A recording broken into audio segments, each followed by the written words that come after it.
तो देखिए question number 18 का फर्स्ट, इस क्वेश्चन को कैसे सॉल्व करेंगे। बहुत ही प्यारा सा मित्र का कमेंट था कि 18 का दूसरा और तीसरा बता देने के लिए, तो हम सोचे हैं कि पहला क्वेश्चन भी साथ में बता देते हैं। 18 का तीनों क्वेश्चन एक ही वीडियो में कंप्लीट कर देते हैं। तो देखिए 2 का पावर 2x है, तो इसको आप क्या लिख सकते हैं, 2 का पावर x और उसका पावर 2 लिख सकते हैं, और माइनस 3 इंटू 2 का पावर x प्लस 2 है। इसका मतलब क्या हुआ, तो इसको हम लिख सकते हैं 2 का पावर x इंटू 2 का पावर 2। देखिए बेस सेम है और गुना में है तो पावर क्या होता है, जुड़ जाते हैं। प्लस 32 बराबर 0। देखिएगा इसको घातांक को जो हम 2 के पावर x के रूप में लिख लिए, तो इस 2 के पावर x को हम कुछ मानते हैं। चूँकि इस गुणनखंड को हम सॉल्व तो नहीं कर पाएंगे तो कुछ मान लेते हैं। y को मान लेते हैं हम 2 का पावर x क्या है, y के बराबर है। 2 का पावर x को हम y मान लेते हैं। अब देखिए सॉल्व करेंगे, 2 का पावर x जहाँ जहाँ भी है तो उसको y कर देंगे। तो 2 के पावर x ये y हो गया, तो उसका स्क्वायर हो जाएगा y स्क्वायर माइनस 3 इंटू 2 का पावर x है ना, तो ये हो जाएगा y, और इंटू में 2 का पावर 2 है, इसको हम लिख देंगे 4, और प्लस क्या है 32 बराबर 0। यहाँ से क्या आ रहा है, y स्क्वायर माइनस 4 तिया 12y आ रहा है, प्लस 32 बराबर 0। देखिएगा 32 का गुणनखंड कितना होता है, 8 4 होता है ना, तो 8 4 से हम 12 ला सकते हैं। y square minus 8y minus 4y, minus 8y minus 4y minus 12y हो जाएगा, प्लस 32 बराबर 0 होंगे कि नहीं होंगे, एकदम होंगे। इस दोनों में से कॉमन लेंगे तो कॉमन आएगा y, तो बचेगा y माइनस 8। इस दोनों में से कॉमन आ रहा है माइनस 4, तो बचेगा y माइनस 8 बराबर 0। तो यहाँ गुणनखंड क्या हो गया, y minus 8 into y minus 4 बराबर 0। तो यहाँ से क्या आएगा, इस गुणनखंड को 0 के बराबर करेंगे तो y बराबर 8 आएगा, और इस गुणनखंड को 0 के बराबर करेंगे तो y बराबर 4 आएगा। लेकिन देखिएगा y को सॉल्व, हम y को माने क्या थे, 2 का पावर x माने थे ना, तो y की जगह पर हम रखेंगे 2 का पावर x। 2 का पावर x बराबर 8 को हम 2 का पावर के रूप में चेंज कर सकते हैं, बिल्कुल 2 का पावर 3 लिख सकते हैं। यहाँ भी y को हम 2 के पावर x लिख देते हैं, और 4 को हम 2 का पावर 2 लिख सकते हैं। दोनों का बेस सेम है, आधार सेम है, तो पावर भी क्या होगा, सेम होगा। तो यहाँ से x का वैल्यू क्या आ गया 3, और यहाँ से x का वैल्यू क्या आ गया 2।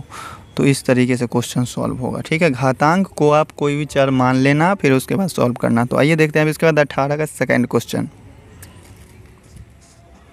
तो देखिए आइए समझिए 18 का सेकेंड नंबर क्वेश्चन कैसे बनेगा। ठीक है, तो देखिए यहाँ 9 का पावर x प्लस 1 लिखा हुआ है, यहाँ 3 का पावर x प्लस 2 लिखा हुआ है। तो क्या हम 9 को 3 का पावर में चेंज कर सकते हैं कि नहीं कर सकते हैं, तो बिल्कुल कर सकते हैं। तो ये हो जाएगा 5 गुना 3 का पावर 2 और उसका पावर क्या हो जाएगा x प्लस 1 माइनस 15 गुना 3 का पावर कितना है x प्लस 2 बराबर कितना है 2430। ठीक है, तो देखिएगा यहाँ से क्या होता है 5 गुना, इसको हम अलग अलग कर सकते हैं। 3 का पावर कितना हो जाएगा x का स्क्वायर, इस तरीके से लिख सकते हैं इसको, और प्लस 3 का स्क्वायर और गुना 1। चूँकि देखिएगा यहाँ इसका पावर फिर क्या कर देंगे 1 कर देंगे। चूँकि यहाँ से देखिएगा मतलब इसका पावर जो है क्या है x प्लस 1 है, मतलब ये दोनों टर्म क्या होगा आपस में गुना में जुड़ा होगा। ठीक है, तो इसको गुना में जोड़ना होगा, प्लस में जोड़ दिए हैं, यहाँ गुना होगा। ये तीनों पद क्या हो जाएंगे, गुना में हो जाएगा, समझ गए यहाँ से। और माइनस 15 गुना, और 3 का पावर x प्लस 2 है, तो क्या हो जाएगा, ये भी गुना में ही जुड़ेगा चूँकि पावर जुड़ रहा है। तो 3 का पावर x हो जाएगा और गुना में 3 का पावर 2 हो जाएगा। बस यही चीज़ यहाँ पर भी किए थे, बराबर 2430 आ रहा है। ठीक है, अब देखिए 3 का पावर x जो है ना, उसको हम मान लेते हैं y, माना y बराबर क्या है 3 का पावर x। ठीक है, तो अब क्या हो जाएगा, तो 5 और 3 का पावर x को हम माने y, तो ये y स्क्वायर हो जाएगा, और गुना में 3 तिया 9 हो जाएगा, 3 तिया 9 माइनस 15 तो है ही 15 हो जाएगा, y हो जाएंगे ये, और 3 तिया 9 है तो ये भी 9 रहेगा, बराबर 2430। ठीक है, यहाँ से देखिए ये कितना हो रहा है 45 y स्क्वायर और माइनस 15 नमा 135 होता है, 135 y, और ये 2430 को इधर लाते हैं तो 2430 इधर आके माइनस में बराबर में 0। इस सभी में से हमको 45 कॉमन आ रहा है, तो कॉमन ले लेते हैं, तो बचता है y स्क्वायर माइनस 3y, और माइनस में ये 2430 में अगर हम 45 से भाग देते हैं तो वो आता है कितना 54 बराबर 0। तो ये 45 जो है इधर उधर भाग में जाएगा, 0 के बट्टा में तो उधर 0 हो ही जाएगा। तो यहाँ पर सिर्फ बच रहा है Y square minus 3y minus में 54 बराबर 0। अब इसका गुणनखंड करेंगे तो 54 का गुणनखंड कितना होता है, 9 × 1 54 होता है ना। तो वाई स्क्वायर माइनस 9y और प्लस 6y इस तरीके से लिख सकते हैं, और माइनस 54 बराबर 0।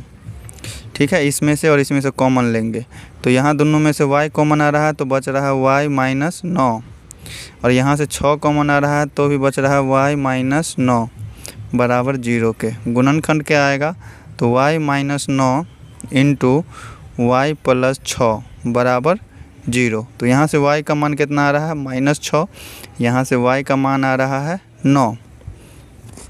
देखिएगा y किसको माने थे, 3 के पावर x को माने थे ना, 3 के पावर x को माने थे y, तो 3 का पावर x बराबर 9 लिख सकते हैं कि नहीं। और ये क्या था, 3 का पावर x बराबर माइनस 6। क्या हम माइनस 6 को 3 के पावर में चेंज कर सकते हैं, नहीं चेंज कर सकते हैं, तो इसको लिखेंगे असंभव, ये असंभव है। ठीक है, और 3 के पावर x, इस 9 को हम 3 के पावर में चेंज कर सकते हैं, बिल्कुल। इसको हम लिख सकते हैं 3 का पावर 2। बेस सेम है तो पावर भी क्या होंगे, सेम हो जाएंगे। तो मतलब यहाँ से x का मान क्या आया, 2 आया। तो यही प्यारा सा आंसर रहा अपना क्वेश्चन नंबर 18 के सेकंड का। समझ गए होंगे। चलिए 18 का थर्ड क्वेश्चन भी देखते हैं। 18 का थर्ड क्वेश्चन, इस क्वेश्चन में कह रहा है इस तरीके से, और इसका क्या करना है, समीकरण को हल करना है। तो 4 का पावर x प्लस 1 है तो अलग अलग हम कैसे लिख सकते हैं, 4 का पावर x इंटू 4 का पावर 1 इस तरीके से प्लस। देखिए यहाँ तो प्लस में था तब ना, यहाँ माइनस में है। अगर पावर माइनस में है इसका मतलब क्या होगा, बट्टा में होगा। ठीक है, तो ये हो जाएगा 4 का पावर 1 और बट्टा 4 का पावर x, तब ना होगा कि बेस सेम है तो पावर क्या होगा, घट जाएगा जब भाग के क्रिया होगा तब। ठीक है, बराबर 10 के। देखिएगा 4 का पावर x यहाँ भी, 4 का पावर x यहाँ भी, तो मान लेते हैं इसको। माना y बराबर क्या है, 4 का पावर x है। ठीक है, तो अब सॉल्व करेंगे तो क्या हो जाएगा, तो 4 के पावर x जो भी है उसको y रख देंगे, तो ये हो जाएगा 4y प्लस ये 4 का 4 ही रहेगा, और 4 के पावर x को हम माने हैं y, बराबर कितना के होगा, 10 के। ठीक है, इसका एलसीएम लेंगे तो y होगा, तो यहाँ कितना हो जाएगा, 4y स्क्वायर हो जाएगा, प्लस 4 ही होगा, बराबर 10 होगा। ठीक है, अगर ये y को हम उधर ले जाते हैं तो क्या हो जाता है, y को 10 से गुना करेंगे तो 10y प्लस में, और इधर आएगा तो माइनस में 10y आ जाएगा, और प्लस 4 बराबर 0। समझ गए, यहाँ तक कोई दिक्कत नहीं होना चाहिए यहाँ तक समझने में। अब देखिए 4 चौका 16 होता है ना, 4 चौका 16, 16 का गुणनखंड कितना होगा, 8 और 2 हम कर सकते हैं, तो ये हो जाएगा 4y square minus 8y minus 2y इस तरीके से लिख सकते हैं, माइनस 10y को, प्लस 4 बराबर 0। ये दोनों का गुणनखंड में से कॉमन लेंगे तो यहाँ से 4y कॉमन आएगा तो बचेगा y माइनस 2, यहाँ से माइनस 2 कॉमन आएगा तो बचेगा y माइनस 2 बराबर 0। तो देखिएगा गुणनखंड आया y माइनस 2 और 4y माइनस 2 बराबर 0।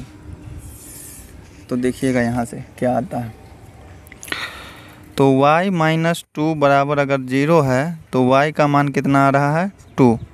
अगर 4y माइनस 2 बराबर 0 है तो y का मान क्या आ जाएगा, 2/4 मतलब 1/2 आएगा ना। तो y किसको हम माने थे, 4 का पावर x को, 4 का पावर x को माने हम y, और 2, इस 2 को हम 4 का कितना पावर लिख सकते हैं, 2 क्या है, 4 का आधा है, तो 4 का पावर 1/2 लिख सकते हैं हम इस 2 को। ठीक है, तो यहाँ से x बराबर क्या हो जाएगा, 1/2 हो जाएगा। अब यहाँ देखिए ये y है, तो y हम किसको माने थे, 4 के पावर x को माने थे, ये हो गया 1/2। ठीक है, अब 4 का पावर x बराबर, इस 2 को हम क्या लिखे थे, 4 का पावर 1/2 लिखे थे ना, तो ये 1/2 को हम क्या लिख सकते हैं, 4 का पावर 1/2 लिख सकते हैं, और ये 4 का पावर 1/2 ऊपर जाएगा तो क्या हो जाएगा, माइनस में हो जाएगा, तो 4 का पावर माइनस 1/2 हो जाएगा। बेस सेम है तो पावर भी क्या होगा, सेम होगा। तो ये दोनों हो गया अपना x का वैल्यू। उम्मीद करते हैं समझ गए होंगे। समझ में आया तो चैनल को सब्सक्राइब कीजिए, साथ में बेल आइकन प्रेस करके अपने प्यारे दोस्तों को शेयर कर दीजिए।